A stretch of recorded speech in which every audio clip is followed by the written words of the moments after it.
En los últimos años ha decrecido la producción del pulque en la entidad.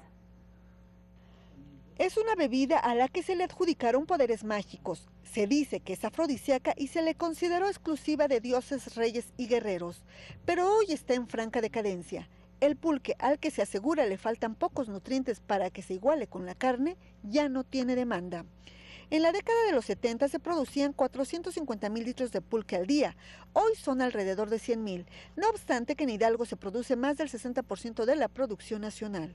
Pero la realidad es que la cerveza desplazó al néctar del maguey, aunado a la deforestación a manos de quienes se dedican a la elaboración de barbacoa y misiotes. Acaban con las plantas que tardan en crecer 10 años. En Hidalgo siguen en pie las ex haciendas pulqueras que tuvieron su auge durante el Porfiriato. Ya para el siglo XX, en Pachuca, con la actividad minera, se contaba una pulquería por cuadra.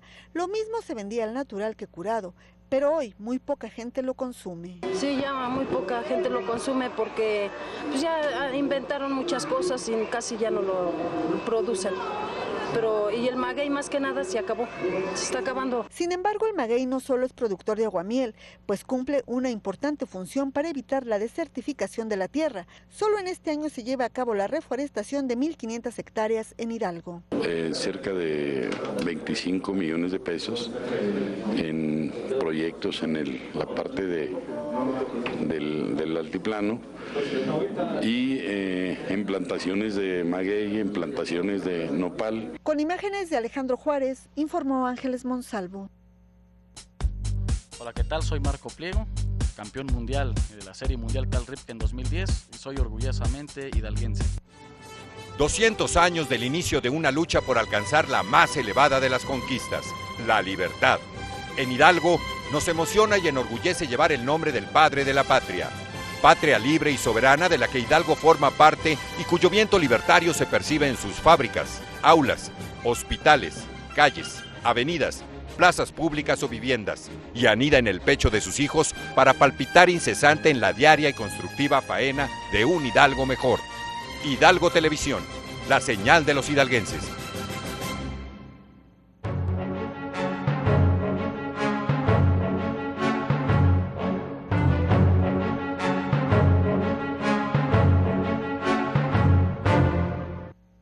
¿Qué tal? Me da mucho gusto que me acompañen en mi laboratorio, donde programa a programa revelamos un capítulo de la historia de este país, pero sobre todo de este estado, y sobre todo en este año en el que estamos conmemorando 200 años del inicio de la Guerra de Independencia y 100 de la Revolución Mexicana, que ya están muy próximos a celebrarse. Pero quiero decirle que hacemos un paréntesis en este examen de la historia del estado de Hidalgo, sin salirnos del estado de Hidalgo, para hablar de un personaje íntimamente relacionado con esta entidad federativa y que conoce todo mundo, que es don Gabriel Vargas, el autor de La familia Burrón. Antes de irnos a una cápsula, yo quiero presentarle a los invitados que están conmigo esta tarde. En primer lugar, y por equidad de género, maestro, a María Benítez Carrillo, es investigadora en historia. Ella es la autora de este extraordinario libro. Ojalá y lo pueda tomar alguna de las cámaras. Es un libro que está por salir, bueno, ya salió y está por... Ya nos dirá ella cómo está el asunto.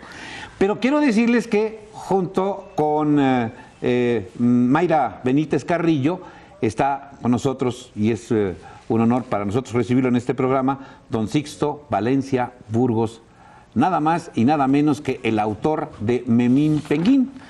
Y miren nada más, qué maravilla, aquí tenemos una viñeta de Memín Tlachiquero, porque además estamos celebrando aquí el Congreso del Maguey en Pachuca, y él estuvo con nosotros esta tarde. Bueno, antes de que empecemos a platicar, si les parece, vamos a ver esta cápsula que tiene preparado nuestro equipo de producción sobre el autor de La familia Burrón, que quizás era más conocido por eso, don Gabriel Vargas.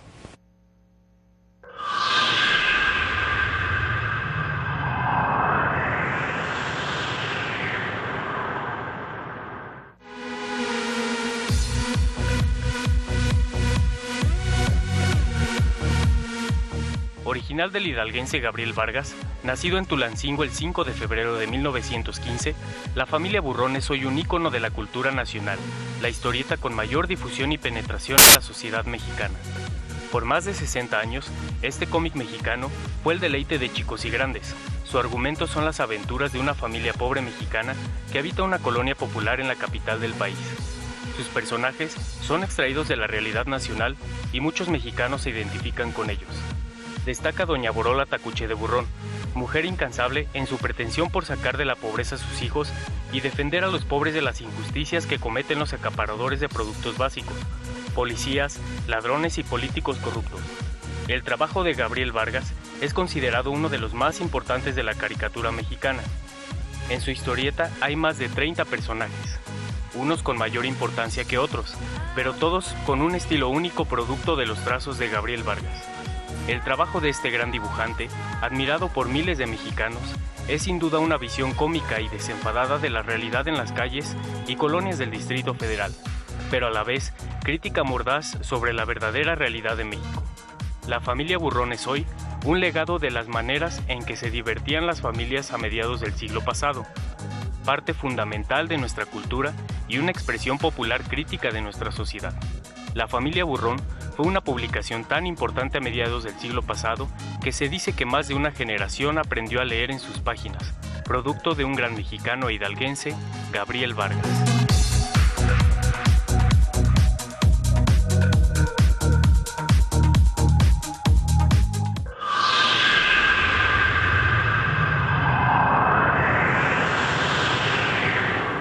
Pues, ¿qué le parece? Y quiero decirle que este extraordinario personaje, para usted que es hidalguense y que nos está viendo, este extraordinario personaje nació aquí en el estado de Hidalgo, hace ya prácticamente 100 años. Murió de 98 años, de modo que tendría 100 años por ahora. No, 95. 95, bueno, muy cerca del centenario. Y nació en Tulancingo, esa ciudad que ha dado a muchísimos personajes importantes y que también es de alguna manera un baluarte económico del estado de Hidalgo. Pero, Mayra, ¿de dónde nace la idea de trabajar este magnífico libro del que hablaremos, quién lo edita, cuándo y todo este asunto? ¿De dónde nace la idea de trabajar a Gabriel Vargas? Gracias, muy amable, buenas tardes. Bien, yo soy lectora de la familia Burrón y de muchas historietas desde pequeña, porque mi familia eran asiduos lectores. Entonces, desde abuelitos, papás, y bueno, heredamos el gusto por la historieta. Entonces, bueno, yo siempre tuve una inclinación por la familia Burrón, básicamente por la personalidad de Borola. Sí, defensora de los pobres, ¿no? Entonces, de repente uno se proyecta. Entonces, ahí surgió mi gusto, pero al momento de enfrentarme a una titulación, lo tomé como un elemento de investigación, pero fue una beta muy importante porque yo me entrevisté con el maestro y me dijo: todos dicen que yo soy únicamente los burrones, yo hice otras cosas. Pues platíqueme, yo sé que hizo más, pero platíqueme. Muchas cosas no las recordaba, otras vagamente. Entonces, ese fue el dilema. Empezar a buscar en la hemeroteca. Me decía, la serie Pinocho, más o menos de los 40. Bueno, ¿no? Entonces, 40, 41, 42. Entonces, enfrentarme a la hemeroteca, estar buscando semana a semana, me dio pauta para encontrar otras cosas que a veces él ni se acordaba. Claro. O que la propia Lupita Pendini, la periodista esposa de él, me dijo: Mayra, pues estás encontrando material muy importante, ¿no? Rescatando. Entonces hubo una serie de cosas, de noticias. Por ejemplo, él ilustraba la guerra española, la guerra civil en España. En los 30. En los 30, como no llegaban lo que eran las fotografías a tiempo, él recibía ¿cómo le llaman? El texto de lo que acontecía. Los cables. Cable. Y él lo ilustraba para que la gente entendiera. No en historieta, sino en realidad, o sea. Sí, dibujo realista. Entonces salía todos los días el cable y su ilustración. Entonces tiene ilustración cultural, didáctica, periodística, después historieta bélica, cómica, bueno, todos los géneros abarcó. Se dice que en México se lee muy poco. Así es. Y sin embargo, si hablamos de las historietas, en México se lee mucho. ¿Qué papel juegan las historietas en la lectura del pueblo mexicano? Yo creo que se lee más historieta que libros, sencillamente por los tiros. hay revistas que se venden hasta más de 1 millón de ejemplares y de libros, pues que yo sepa, algunos autores llegan a ser, si acaso, 5 o 10 mil libros y ya eso es un tiraje excepcional, 10,000 ¿no? libros y es mucho. Sí. Pero ¿qué papel juega la historieta en la lectura del pueblo mexicano? Se identifica más fácil la gente leyendo historieta que un libro o el periódico. Pero, por ejemplo, y quiero no cometer el error que se cometió con Gabriel Vargas, porque el maestro Sixto Valencia no es solo Memín. Sí, Hay también muchísimas cosas cosas más, ¿no? maravillosas, sí. Pero leer Memín era un poco meter al lector en el contexto de la gran noticia mexicana, ¿no? Sí, y sobre todo se recomienda por su blancura, no de Memín, sino la blancura de toda la revista. Y no hay violencia. Y va para los niños fácil. No es exclusivamente para mayores, sino a los Esa fue niños. para niños. Sí. En tanto que la familia Burrón es más amplio el público.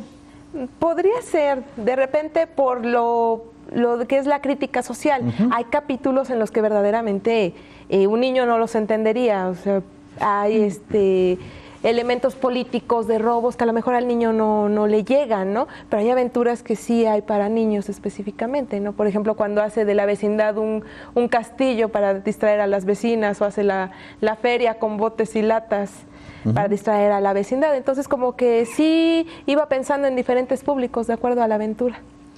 Sí. Ahora, la historieta creo que lo que hace es atractiva la lectura, porque finalmente se lee. La historieta tiene texto, quizás no tiene todo el texto, porque además, bueno, el dibujo va a ayudar a que el panorama que Otto tendría que describir en la historieta está descrito en el dibujo, en la pintura, en la vecindad, en el X, pero sí hay lectura. Sí hay. Inclusive se critica de que la familia Burrón tiene demasiada letra. Son muy grandes los globos. Memín también, a veces cuando se meten a explicar alguna cosa, trae excesiva letra, pero el chiste de eso, para que se lea, hay que ser popular. Ahora, la historiadora aborda la historieta. ¿Y qué encuentra ahí? En la historieta como género o en la historieta como revista hay cosas maravillosas. ¿De cuál? De las dos. Vamos hablando primero de la historieta como género. Como género, sí. Sí, bueno, hay cosas maravillosas. Primero, un boom económico con los grandes empresarios, García Balseca, Herrerías. Todas las fuentes de trabajo que generaron, el descubrir a tanto talento nacional. ¿Hasta cuántos ejemplares se llegaron a publicar de la familia Burrón? En ejemplares, la primera temporada casi llegó al 2000 y de la segunda temporada, que era G&G de Guadalupe y Don Gabriel, 1616. Entonces fueron 61 años. Pero me refiero a tiraje, a número de cada revista, cada semana, ¿cuántas se publicaban? A últimas fechas no sé, pero llegaron a la de 5,000, Sixto, 5,000 a la semana. 5,000. No, 5,000 es poco. Yo considero que se deben de haber vendido más. Para la popularidad que tenía, yo calculo unos 100,000 ejemplares. Sí, era impresionante, era impresionante. Entonces, cuando empezó todo el movimiento de la historieta, que salió de los periódicos, porque los editores contrataban a talento extranjero, ponían las ilustraciones extranjeras, pero resulta que no llegaban a tiempo las agencias para entregar la siguiente entrega, el siguiente número. Entonces empezaron a buscar a los talentos nacionales y, oh sorpresa, los talentos nacionales conquistaron al público y la gente se olvidó de lo extranjero. Claro. Entonces ese es un fenómeno único en la historia. Sí. De repente empiezan a decir que el público o el lector mexicano aprendió con Los Pepines, que eran unas revistas con compilaciones de diferentes autores, Casillas, ahí empezó como Almas de Niño, de hecho también. Entonces viene uno a descubrir una beta maravillosa de autores, dibujantes, ilustradores, guionistas, impresionante. Esas revistas que salieron de los diarios salían cada semana, después todos los días. Entonces había chamacos, pepines, grandes, chiquitos, grandes, chiquitos, ¿no? Entonces después empiezan a incorporar la fotonovela y viene también la historia del santo. También las que también va a ser, que además ahí se van a enlazar don Gabriel y otro personaje de Tulancingo. Sí. Vamos a salir unos promocionales y regresamos para seguir platicando porque es verdaderamente apasionante este tema de la historieta. Espero que la media hora que dura el programa nos alcance para decirlo todo. Regresamos.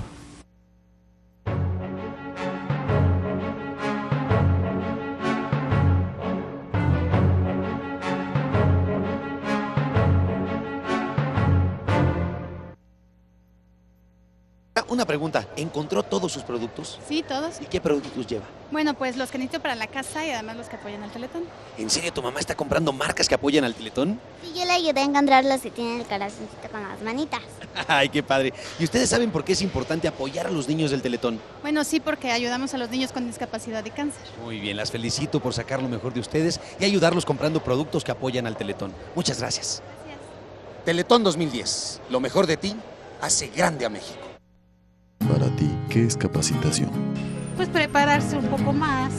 Ponerse al corriente en cuanto a programas para el trabajo. Entrenarla mediante conocimientos, mediante prácticas. Que una persona te instruya para que tú aprendas, no sé, alguna actividad.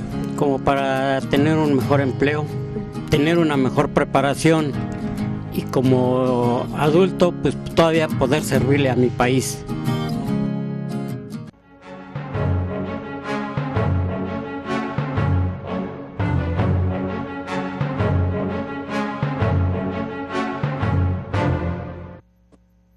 Bien, estamos platicando de don Gabriel Vargas, este autor de La Familia Burrón. Y bueno, yo quisiera preguntarle a don Sixto Valencia Burgos, ¿dónde se encuentra don Sixto con Gabriel Vargas?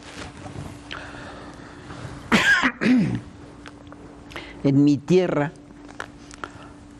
porque ahí... ¿Su tierra hidalguense? Sí. Es que también es hidalguense el maestro Sixto. Soy de Tezontepec, Hidalgo, de la villa de Tezontepec. Villa Tezontepec, claro. Porque hay otro Tezontepec de Aldama.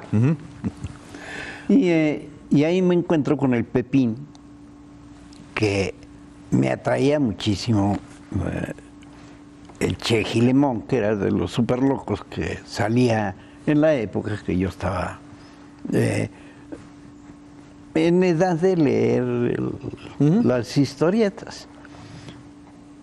Me dio mucho, me enseñó muchísimo porque yo lo copiaba y aprendí a dibujar con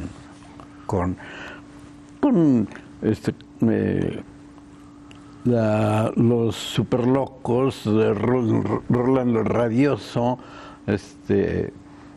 Germán Butze. Los supersabios, claro. Sí. Los supersabios y Guama. Pero ¿de dónde físicamente se conoce usted ya con él? Ah, no, fue... yo a los 11 años me trasladé a la capital y lo conocí porque entré a trabajar años después en una historieta de un dibujante que trabajaba por el Pepín. Y él acompañaba a todas partes a ese dibujante, a Guillermo Marín, y él era muy amigo del maestro Vargas, que yo no sé qué estaban haciendo, pero se encerraban a platicar y le decía, oye, ¿qué no será coyote este? Le decía Gabriel Vargas a Marín. Y pues yo ni enterado estaba de qué cosa es lo que estaban haciendo. ¿Qué estaban haciendo? ¿Quién sabe? ¿Y los ser hidalguenses, los dos, coadyuvó a que tuvieran ustedes algún afinidad? Hasta mucho tiempo después que me llamaron para que diera yo datos de míos, por ser del estado de Hidalgo, junto con Gabriel Vargas, Guerrero Edwards. Guerrero Edwards también, claro. Y otro caricaturista, que no viene a su nombre a mi mente. Bueno, hablamos hace un momento del género, sí, pero ahora hablemos del mensaje que contiene La familia Burrón. Bien. ¿Cómo lo vio la historiadora? Pues es un mensaje fuerte para la sociedad. Precisamente el último capítulo está abordando a un personaje que es Satán Carroña. Es un personaje de ultratumba que es asaltado. Entonces dice uno, que dentro de la caricatura y todo lo que es fantasía, que de cierto es que es una crítica a la sociedad ácida. Es decir, hasta los de ultratumba los asaltan y ellos se salvan. Entonces, sí hay una crítica muy fuerte a la sociedad, habla de topilleros, corruptos, políticos. De repente hay un capítulo donde dice que es un niño latoso, ¿cómo dice? Es un engorro latoso